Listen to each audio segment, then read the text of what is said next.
बिलाखिर 7 मई की रात को भारत ने बुज़दिलाना हमला कर ही दिया। ऑपरेशन सिंदूर के तहत पाकिस्तान और आज़ाद जम्मू कश्मीर में 9 मकामात पर मिसाइल हमले किए, जिन्हें भारत ने दहशतगर्दों के ठिकाने करार दिया। इन हमलों में कम से कम 8 शहरी शहीद और 35 ज़ख्मी हुए। पाकिस्तान ने इन हमलों का बिला इश्तिहार जंगी इक़दाम करार दे दिया है। इन हमलों में कम से कम 8 शहरी शहीद और 35 ज़ख्मी हुए। पाकिस्तान ने इन हमलों को बिला इश्तिहार जंगी इक़दाम करार दे दिया है। पाकिस्तान ने जवाबी दावा किया है कि इसने 5 भारतीय जंगी तैयारे मार गिराए हैं, जिनमें भारत का सबसे बड़ा जो तैयारा है, जिसके ऊपर बड़ा घुमंड करता था भारत, वो राफेल जो है वो उसको गिरा दिया गया है। इसके अलावा 100 तैयारे को गिराया गया है। MiG-29 को शामिल कर लें तो उसको भी गिरा दिया गया। इसके अलावा पाकिस्तान ने एक भारतीय पूरी की पूरी ब्रिगेड को जहन्नम वासिल करके रख दिया है।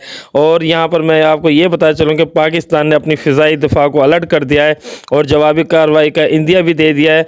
और इस वक्त की सूरत हाल ये है कि पाकिस्तान और इंडिया के दरमियान कन्फ्लिक्ट स्टार्ट हो चुकी है और इस वक्त ये जंग जो है ज़ोरों पर है। लेकिन जैसे ही पाकिस्तान ने भारत के 5 तैयारे गिराए, उसी वक्त भारत ने भागने की कोशिश की, पीठ दिखाने की कोशिश की और अपनी हार मानने पर वो जो है वो राज़ी हुआ और उसने इस वक्त अपनी हार मान ली है। सफ़ेद झंडियाँ लहरा दी हैं कि हमने जो है हम मज़ीद जंग नहीं चाहते हैं। इस वक्त आप स्क्रीन पर देख रहे होंगे कि भी इंडिया की तरफ से सफ़ेद झंडे दिखाए जा रहे हैं कि हम मज़ीद जंग नहीं कर सकते, हमें माफ़ी दे दी जाए, हमें माफ़ कर दिया जाए। हम भूले से पाकिस्तान में दाखिल हुए, लेकिन अब भारत को मुँह की खाना पड़ गई है।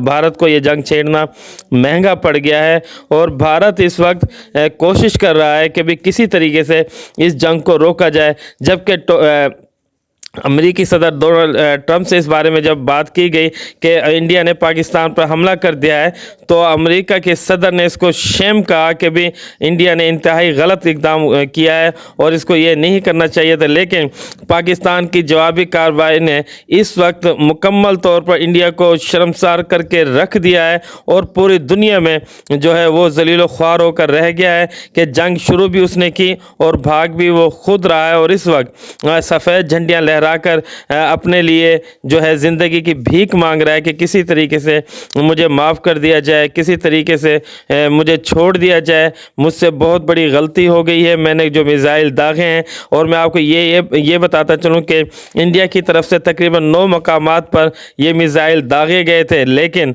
इस वक्त इंडिया को मुँह की खानी पड़ गई, क्योंकि शहादत जो है वो मुस्लिम का जो है वो माथे का झूमर है, वो तमगा है और वो शहादत को हमेशा सीने से लगा कर चलता है। मुस्लिम के लिए तो कोई फ़र्क नहीं पड़ा क्योंकि वो तो शहीद होकर जन्नत में चला गया, लेकिन भारत के जितने भी ये नासूर थे इस वक्त जहन्नम वासिल हो चुके हैं। और इस वक्त जो भारत है वो पैरों पड़ा हुआ है पाकिस्तान के कि किसी तरह मुझे माफ़ी दे दी जाए, मुझे माफ़ कर दिया जाए। पाकिस्तान ने अब तक तकरीबन 6 तैयारे जो हैं वो फ़िज़ा में मार गिराए हैं इंडिया के, और वो तैयारे जिनका बड़ा तकब्बुर किया करता था इंडिया, आज उसका तकब्बुर खाक में मिल चुका है। सैयद आसिम मुनीर की क़यादत में, उनकी कमांड में जो है इस वक्त पाक फ़ौज जो है अगले मोर्चों पर बढ़ रही है, आगे बढ़ती जा रही है, अगले कदम चलते जा रही है और किसी भी तरह पीछे मुड़कर देखने के लिए तैयार नहीं है। जबकि बांग्लादेश की तरफ से भी ऐलान कर दिया गया है उनके एक रिटायर्ड जनरल की तरफ से कि फौरी तौर पर बांग्लादेश को भी इंडिया पर हमला कर देना चाहिए, क्योंकि उसने पाकिस्तान पर हमला किया है। इसी तरह तुर्की भी खुलकर सामने आ गया है, चाइना भी सामने आ गया है और पाकिस्तान के जितने भी दोस्त ममालिक हैं वो पाकिस्तान के साथ उनकी सफ़ में आग खड़े हुए हैं। जबकि इंडिया जो है पूरी दुनिया को आवाज़ दे रहा है कि खुदा के लिए हमें आके बचा लो, हमसे बहुत बड़ी गलती हो गई है। और ये देखें, जो पहलगाम का इसने ड्रामा रचाया था, उस ड्रामे की एंडी भी अब ये खुद कर रहा है कि किसी तरीके से मेरी ज़िंदगी बच जाए। लेकिन सैयद आसिम मुनीर जो है अब वो किसी तौर भी पीछे हटने को तैयार नहीं है, क्योंकि जो इसने ये नापाक हरकत की है, इस नापाक हरकत का हज़ारों गुना जवाब देने के लिए पाक फ़ौज आगे बढ़ती जा रही है।